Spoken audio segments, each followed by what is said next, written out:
इसके खिलाफ जो है एक ज़बरदस्त मुहिम शुरू करने की ज़रूरत है, तो जिसको पुलिस ने बहुत सीरियसली लिया है और पूरा पुंछ और रजौरी दोनों ये जो बॉर्डर डिस्ट्रिक्ट्स हैं इनमें काफ़ी ज़बरदस्त तरीके से एक मुहिम शुरू की। और इस मुहिम में पिछले 11 महीने में जो कारकर्दगी सामने आई है वो ये है कि 82 FIRs जो हैं वो दर्ज हो गए हैं इन दोनों अजला में। 35 जो हैं वो रजौरी में दर्ज हुए हैं और 47 जो है वो पुंछ में दर्ज हुए हैं, और जिसमें टोटल 97 अफराद जो हैं वो मुलविस पाए गए हैं जिनके खिलाफ कार्रवाई हो रही है। इसके अलावा तकरीबन 450 लोगों के खिलाफ प्रिवेंटिव, जो कि एडिक्ट्स हैं या स्ट्रीट लेवल के स्मॉल पेडलर्स थे, उनके खिलाफ उनकी हेल्थ और बाकी चीज़ों को देखते हुए जो प्रिवेंटिव एक्शन है वो भी तकरीबन 450 लोगों के खिलाफ दोनों डिस्ट्रिक्ट में लिया है। पुंछ में 155 लोगों के खिलाफ ये एक्शन लिया गया है और रजौरी में 220 अफराद के खिलाफ ये एक्शन है कि हमारे ट्रैफिक इन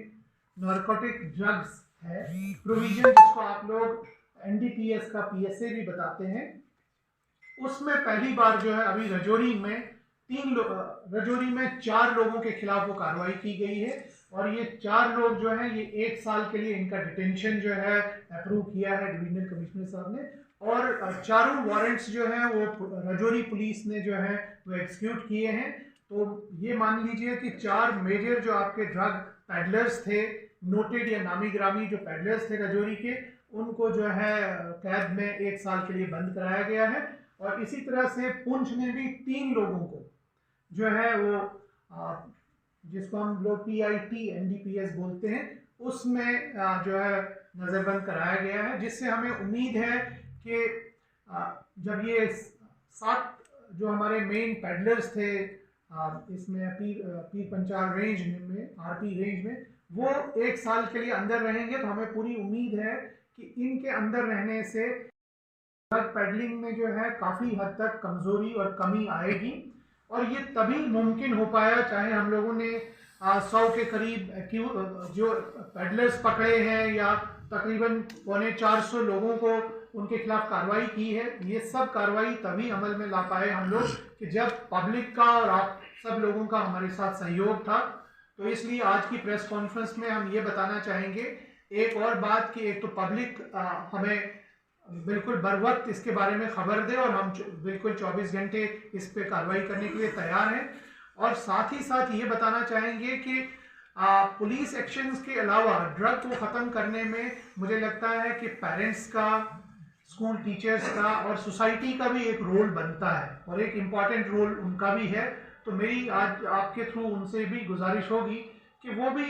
सामने आए और हमें इस तरह की पैडलर्स को आइडेंटिफाई करने में मदद करें ताकि उनके खिलाफ सख्त से सख्त कानूनी कार्रवाई अमल में लाई जाए और इस खित्ताई पीर पंचाल को जो है ड्रग डी एडिक्शन सेंटर खोला गया था, लेकिन वो प्रॉपर वर्किंग नहीं है। सर उसकी वर्किंग के लिए पुलिस किस लेवल पे कार्रवाई जो है आने वाले दिनों में काम करेगी? देखिए, पुलिस ने सिविक एक्शन प्रोग्राम के तहत पूरी जो जम्मू कश्मीर है उसके डिफरेंट इलाकों में ड्रग डी एडिक्शन सेंटर्स खोले हैं, सिर्फ पब्लिक को मतलब एक फर्स्ट प्लेटफॉर्म देने के लिए, एडिक्ट्स को काउंसलिंग देने के लिए, उनका बेसिक ट्रीटमेंट देने के लिए, चाहे वो जम्मू और श्रीनगर में हमारे सबसे बड़े सेंटर्स हैं। और उसके अलावा जो रेंज लेवल पे सेंटर्स हैं वो छोटे छोटे ही थे और वो अभी डेवलपिंग स्टेज में हैं। और इसमें मेरी गुजारिश मेडिकल और हेल्थ डिपार्टमेंट से भी रहेगी कि वो हमें इसमें मदद करें और हमारे एफर्ट्स हैं कि हम कुछ काउंसलर्स एडिशनल यहाँ के लिए भी PHK से रिक्वेस्ट कर चुके हैं कि कुछ काउंसलर्स और साइकोलॉजिस्ट जो हैं वो भी यहाँ पे रिक्रूट किए जाएं। और मेन काम जो है वो हेल्थ डिपार्टमेंट का रहेगा, क्योंकि एडिक्शन को एक ज़रूरी चीज़ है कि वो आप एडिक्शन को एक बीमारी समझें। जो एडिक्ट है वो एक बीमार है, जैसे कोई भी सर दर्द है, किसी के किडनी प्रॉब्लम है, कोई लीवर प्रॉब्लम है, हार्ट प्रॉब्लम है, तो जैसे आप उसको एक बीमारी समझते हैं तो मेरी गुजारिश सोसाइटी से ये भी है कि एडिक्शन को एक बीमारी समझ के उसके इलाज के लिए जाएं, इसको छुपाएं नहीं। प्रॉब्लम इसमें इसलिए ज़्यादा बढ़ रही है कि कुछ सोशल स्टिग्मा समझ के इसको पेरेंट्स या फैमिलीज जो वो एक बीमार है, वो जहनी या नफ्सियाती बीमार उनको कहा जा सकता है, तो उनका इलाज इनिशियल स्टेज में बिल्कुल मुमकिन है और वो प्रॉपरली रिकवर हो सकते हैं, रिहेबिलिटेट हो सकते हैं, अच्छी नॉर्मल लाइफ जी सकते हैं। लेकिन अगर आप इनको टोटली इग्नोर करेंगे और उनकी ये एडिक्शन जो है उसको छुपाएंगे तो शायद फिर बहुत देर होगी और फिर उनके लिए वापसी का रास्ता शायद बंद हो गया होगा। तो इसलिए पेरेंट्स और सोसाइटी से गुजारिश है कि इस तरह के केसेस को हेल्थ और मेडिकल एजुकेशन जो भी हॉस्पिटल्स हैं या मुतलका सेंटर्स हैं उनके उसमें रजिस्टर ज़रूर कराएं। और जहां पुलिस की ज़रूरत है, हम यहाँ से भी बहुत से केसेस जम्मू रेफ़र करते हैं जो हमारी काउंसलिंग से या जो लगते हैं थोड़े सीरियस केसेस हैं, हम उनको यहाँ से जम्मू के लिए रेफ़र कर देते हैं जहाँ बेटर स्टाफ और इक्विपमेंट्स हैं और बेटर ट्रीटमेंट प्लान्स हैं। तो वहाँ के लिए भी हमारे यहाँ जो लोकल काउंसलिंग सेंटर है उसके दरवाजे खुले हैं। तो you are welcome to help.